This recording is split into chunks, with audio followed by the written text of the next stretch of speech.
संभल में शाही जामा मस्जिद के सदर की गिरफ्तारी के बाद सपा सांसद जिया-उर-रहमान बर्क की मुश्किलें बढ़ने वाली है। सवाल उठ रहे हैं कि कहीं सदर जफर अली की तरह पुलिस उन्हें तो नहीं उठा लेगी। वो इसलिए क्योंकि संभल दंगा मामले में उन्हें नोटिस मिला है। यही नहीं, उनके नए घर पर बुलडोजर का खतरा भी मंडरा रहा है। दरअसल संभल के मोहल्ला दीपासराय में जब अधिकारी पहुंचे तो हड़कंप मच गया, क्योंकि इसी इलाके में अखिलेश के सांसद जिया-उर-रहमान बर्क का नया घर बन रहा है। यह निर्माणाधीन मकान जिया-उर-रहमान बर्क का है। आरोप है बर्क ने प्रशासन से बिना नक्शा पास कराए ही ये मकान खड़ा कर दिया। शिकायत मिलने पर एसडीएम ने जांच के लिए 3 अधिकारियों की टीम बुलाई, जो निर्माणाधीन मकान का जायजा लेने मौके पर पहुंची। जांच टीम ने पैमाइश कर ली है। अब वो रिपोर्ट बनाकर एसडीएम को सौंपेंगी और इसी रिपोर्ट पर कोर्ट में सुनवाई होगी। अगर ये पाया जाता है कि मकान अवैध तरीके से बनाया जा रहा है तो कार्रवाई होगी। इसके अलावा बर्क को संभल हिंसा केस में पूछताछ के लिए नोटिस जारी किया गया है।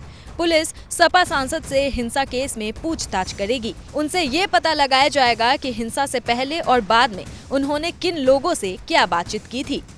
335/24 ये अभियोग पंजीकृत किया गया था थाना कोतवाली पे 24 नवंबर को जो हुई थी हिंसा, उसके बारे में उसी के उसमें विवेचना के अनुक्रम में विवेचक द्वारा अपने जो विधिक कार्रवाई सुनिश्चित की जा रही है, उसमें कल पहली गिरफ्तारी की गई थी और उसी के अनुक्रम में माननीय उच्च न्यायालय के जो दिए गए गाइडलाइंस हैं, उसी के अनुक्रम में विवेचक द्वारा जो हमारे यहाँ सांसद हैं उनको भी नोटिस है 43 का दिया जाएगा और उनसे विवेचना में शामिल होने के लिए अनुरोध किया जाएगा और उसके बाद में आगे विधिक कार्रवाई सुनिश्चित की जाएगी। सर, क्या अब तक की जो जांच पड़ताल हुई थी, क्या उसमें भी ऐसे साक्ष्य पाए गए जो उनको जरूरी पाया जाएगा कि उनके भी बयान हो?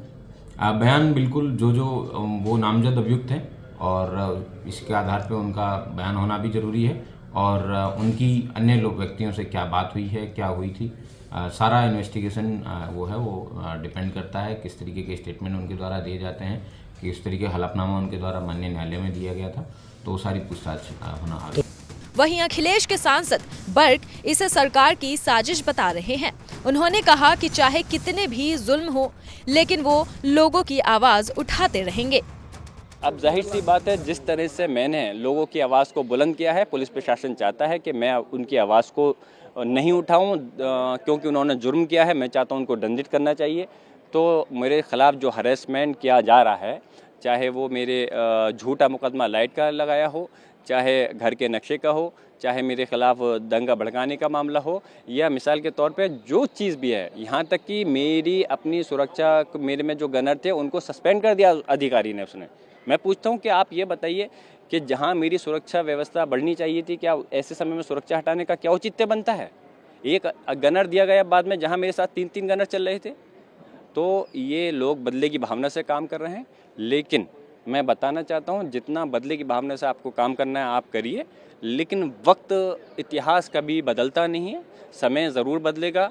हमें अपने माननीय न्यायालय पर हमें यकीन है कि हमें इंसाफ मिलेगा और जब वक्त इंशाअल्लाह बदलेगा तो ज़रूर जिन लोगों पर जुल्म ज़्यादती हुई है उनको इंसाफ ज़रूर मिलेगा। और मैं अपने लोगों के, मेरे ऊपर जुल्म ज़्यादती अगर की जा रही है आवाज़ को दबाने के लिए, तो मैं अपने लोगों को आवाज़ को दबाने के लिए उनके हक़ की आवाज़ को दबने नहीं दूंगा। मुझ पर जुर्म करना है करो, लेकिन मैं अपने लोगों की आवाज़ को बरकरार रखूँगा। बताया जा रहा है कि सपा सांसद के घर के मामले में जांच टीम रिपोर्ट तैयार कर एसडीएम को सौंपेंगी, जिसके बाद मामले की सुनवाई 5 अप्रैल को होगी। फिलहाल प्रशासन की इस कार्रवाई के बाद संभल में हलचल और राजनीतिक सरगर्मियां तेज हो गई है।